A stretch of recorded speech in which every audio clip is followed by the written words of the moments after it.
जय श्री राम। जो सनातन धर्म पद यात्रा क्यों जरूरी है, सनातन धर्म पद यात्रा निकालने का मुख्य कारण क्या है, लेकिन आपको और धीरेन्द्र शास्त्री जी को क्या फायदा होगा और आपको क्या फायदा होगा, इस वीडियो में पूरा देखेंगे। बने रहे लास्ट तक। सबसे पहले तो इस बारे में बात करते हैं कि सनातन धर्म पद यात्रा निकालने का मुख्य कारण, हमारे बहुत सारे लोग अपने रास्ते से भटके हुए हैं, भगवत विमुख हुए हैं और जात पात, ऊंच नीच, इधर उधर, ऊपर नीचे ऐसे फंसे हुए हैं, ताकि हमारा सनातन धर्म को मानने वाले लोग बिखर गए हैं।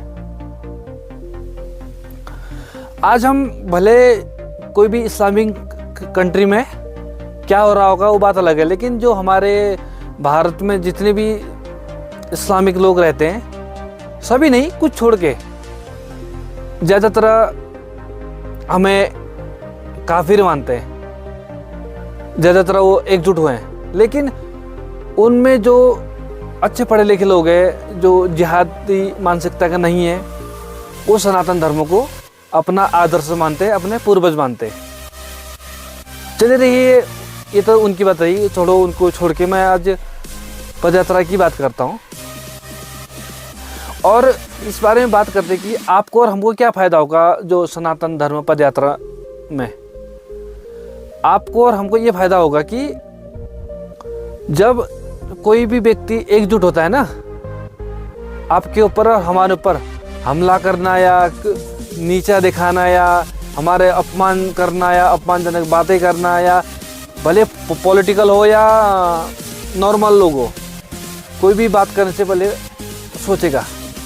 आजकल बहुत सारे लोगों को देखा होगा, भले वो अपने आप को हिंदू ही मानते हैं, वो नाम हिंदू नाम होगा, लेकिन वो हिंदू देवी देवता या हिंदू भगवान को गाली करते हैं। अभी एक बिहार में पप्पू यादव का बयान सुना होगा कि भगवान की औकात नहीं कि जो निर्दलीय जीत जाए। अरे भाई, भगवान की तो ये औकात है कि पूरे ब्रह्मांड का मालिक है भाई, तू क्या है। मैं पप्पू यादव से तो सीधे ये कहना चाहूँगा, चलो ठीक है, वो गधे की सोच है, गधे जैसा ही हो, खुद भी वो गधे जैसा है, खुद उसकी सोच भी गधे जैसा है, उसको तो मैं यही कहूँगा। चलिए, क्योंकि आज सनातन धर्म के गाली करना या सनातन धर्म के ग्रंथ जलाना आम बात है, क्योंकि भले उनके बारे में और नहीं जानता हो, लेकिन उनको उनके बारे में गलत बयानी करना, गलत बताना उनका फितरत है। जो सनातन धर्म को या जो लेफ्टी है, उनका माइंडसेट है।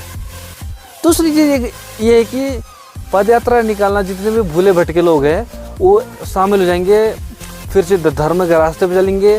राम राज्य तभी तो आएगा। राम राज्य को लाना है तो हम सभी को धर्म के रास्ते पे चलना पड़ेगा, क्योंकि जब तक हम धर्म के रास्ते में नहीं चलेंगे तब तक तो राम राज्य नहीं आ सकता है ना। जो बाबा बागेश्वर उर्फ धीरेन्द्र कृष्ण शास्त्री जी जो पदयात्रा निकाली, बहुत साहस वाली बात है।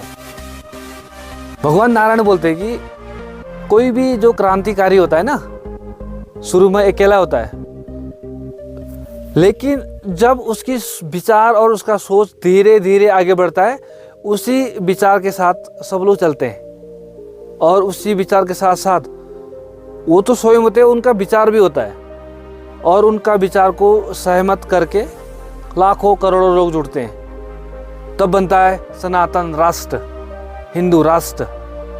इसलिए कि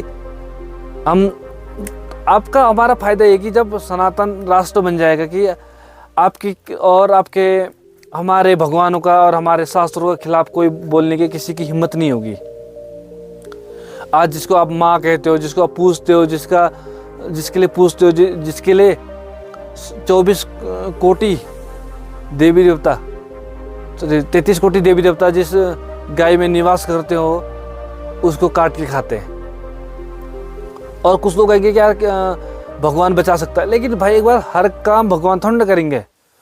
भगवान का काम तो दंड देना, दंड मिलेगा, भले इस शरीर में मिले, भला अगले शरीर में मिले, क्योंकि जो तुम्हारे आत्मा है ना अमर है, वो कभी नहीं मरती है। इसलिए कि जो तुम्हारी आत्मा हजारों साल पहले भी थी, हजारों साल बाद में भी रहेगी। इसलिए कि जो तुम्हारे आत्मा को दंड मिलेगा ही मिलेगा, भले स्त्री हो या पुरुष हो। जो आज कहते हैं कि लड़कियों की चीख नहीं सुना दे रही है, महिलाओं की चीख नहीं सुना देती है, भगवान को आरती की आवाज़ तो सुनाई देती है, उनको सब सुनाई देती है, उनकी चीख भी सुनाई देती है, उन्हें जो कर्म करे वो भी सुनाई देती है, जो उनके साथ कर्म कर रहा है वो भी सुनाई देती है। लेकिन उसका हिसाब किताब भगवान स्वयं करते हैं, स्वयं उनका हिसाब किताब अच्छी तरह करते हैं। मैं दूसरी चीज़, धीरेन्द्र शास्त्री जी का पद यात्रा, दूसरी चीज़ ये है कि क्योंकि किसी न किसी को तो आगे आना पड़ेगा, या संत आएंगे या महात्मा आएंगे या कथावाचक आएंगे। ये आज चुना कथावाचक ने, क्योंकि जब कोई भी एक सनातन प्रेमी, सनातन को मानने वाला, राष्ट्र हित वाला व्यक्ति आगे आता है तो हर एक व्यक्ति आगे आता है, हर एक व्यक्ति उसके साथ रहता है। जो राक्षस स्वभाव के व्यक्ति वो तो खैर उस भी नहीं रहेगा, लेकिन जो सनातन प्रेमी है, सनातन और जो भारत, अखंड भारत का प्रेमी है, वो हमेशा उसके साथ रहेगा, जो भारत की बात करेगा, भारत के हित की बात करेगा, जो राष्ट्रगान की बात करेगा, जो सनातन धर्म की बात करेगा, जो राष्ट्र हित की बात करेगा। क्योंकि कुछ लोगों को तो राष्ट्रगान गाना भी अच्छा नहीं लगता। बहुत सारे लोग तो कहते हैं कि हमारे वहाँ मदरसे में राष्ट्रीय गान नहीं गाएंगे। जो भी राजस्थान का मामला है, राजस्थान सरकार ने बोला कि राष्ट्रगान गाना है हर मदरसे में, लेकिन बहुत सारे प्रतिक्रिया आ गई कि हमारे मदरसे में राष्ट्रीय गान नहीं गाएंगे। लेकिन वो देशद्रोही है, राष्ट्रद्रोही है, क्योंकि वो लोग कभी भी ना राष्ट्र के थे, ना किसी के थे, ना आपके रहेंगे। इसलिए कहता हूँ कि राष्ट्र का रहिए, सभी का साथ दीजिए, सनातन का रहिए, सनातन आपका रक्षा करेगी। ओम नमो